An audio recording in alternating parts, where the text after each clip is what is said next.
Hello and welcome to some more Star Citizen with a quick guide to ship rentals in Alpha 3.7. Don't buy ships, rent them. So ships can be rented at two different kiosk points in the game. Vantage Rentals at Tisa Spaceport at Lorville on Hurston, Traveller Rentals at Riker Memorial Spaceport at Area 18 on ArcCorp. Players can rent a ship for 1, 3, 7 or 30 days at a time. Rented ships are considered owned by the player during that rental period and can be fully customised with equipment and weapons and reclaimed via the insurance system, keeping those changes. You can see the time remaining on any given rental in the Mobilglass and on an ASOP terminal as well. Once your rental has run out, your ship will disappear.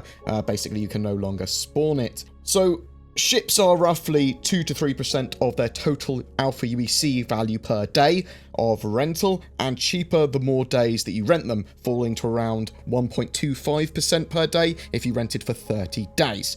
To give that some context, at Lorville's Vantage Rentals, you can find the Vanguard Warden for 102,000 Alpha UEC per day, the Razor at 53k, the 600i at 284k, that is the most expensive ship you can rent in-game at the moment. The M50 at 36k. At Area 18's Traveller Rentals, you can find the Mustang Gamma at 19k, the 300i at 23k, and the Nox at 10.5k. However, there are also a lot of ships available at both those kiosks, so there's not exclusive ones basically. The Avenger Titan for 16k, the Anvil Arrow for 20k, the Mustang Alpha for 5k, the Cutlass Black for 28k, the Dragonfly for 5k, the Freelancer for 34k, the Prospector for 41k, Prospector obviously allowing you to get into the mining of asteroids, the Aurora ES for 2.5k, the Connie Andromeda for 71k, and the Cyclone for 561 or 551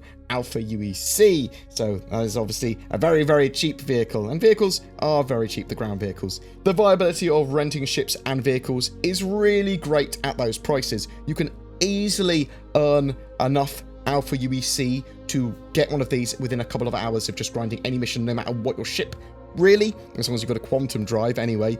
You can earn up to 33,000 Alpha UEC for a full backpack of hand-mined ore in-game. So renting ships like the Prospector is going to allow you to leverage the power of mining mechanics to make more Alpha UEC. Even if you just do it for a day, you'll easily be able to make its cost back. The Cutlass Black, you can go and do some cargo hauling if you rent that. The Arrow, that's going to allow you to plow through a load of combat missions. But I'd say typically in less than a couple of hours, I would expect you to have enough Alpha UEC for most of those ships to be able to rent for at least a day. However, not all ships are available to rent in the game, with various ships including rare, alien and larger ships not being available to rent in 3.7.0k, the PTU of 3.7 at time of recording. However, those ships are available to buy in-game. Purchasing of ships and vehicles can be done at 3 locations. Teacher's Ship Shop at Levski on Delamar, New Deal at the Spaceport at Lorville Hurston, and Astro Armada at Area 18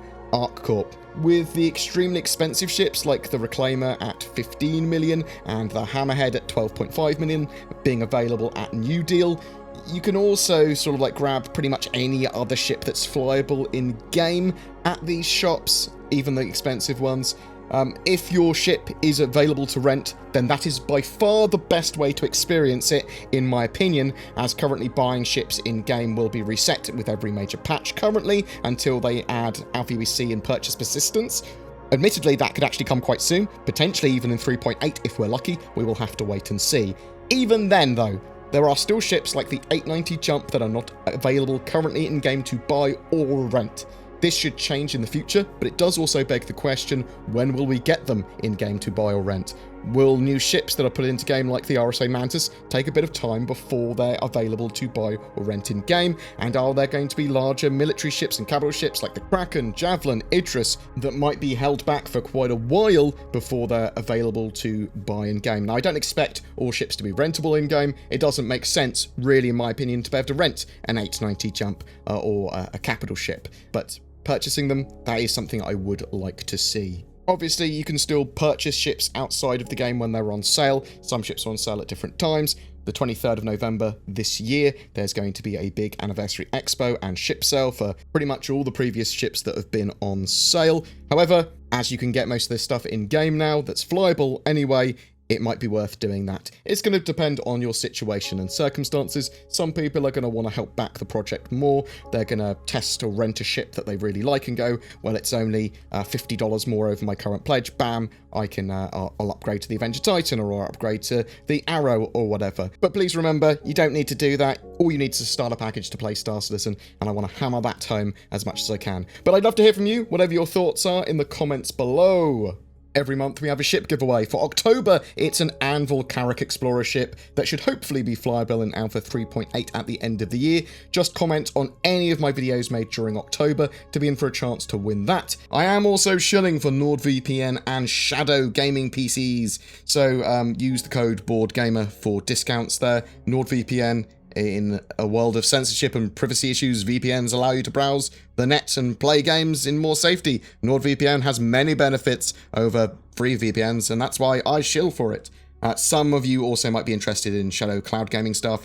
This allows you an alternative to sort of like buying and maintaining your own gaming PC. You can stream a custom Windows 10 environment to devices like your phone, a laptop, or a crappier, lesser PC, and bam, it's fantastically powerful, and it's maintained, and hardware is regularly updated for you. It's a fantastic service, Shadow. Cloud gaming certainly has quite a big future ahead of it. If you'd like to further support my channel, please consider subscribing, sharing this video, ringing the YouTube bell so you get notifications when a video goes live. This is a channel that is funded by the community via donations, Patreon members, YouTube members, and anyone else that wants to get involved with comments and helping. Thank you to everyone that goes the extra mile. Take care, and I will see you in the verse.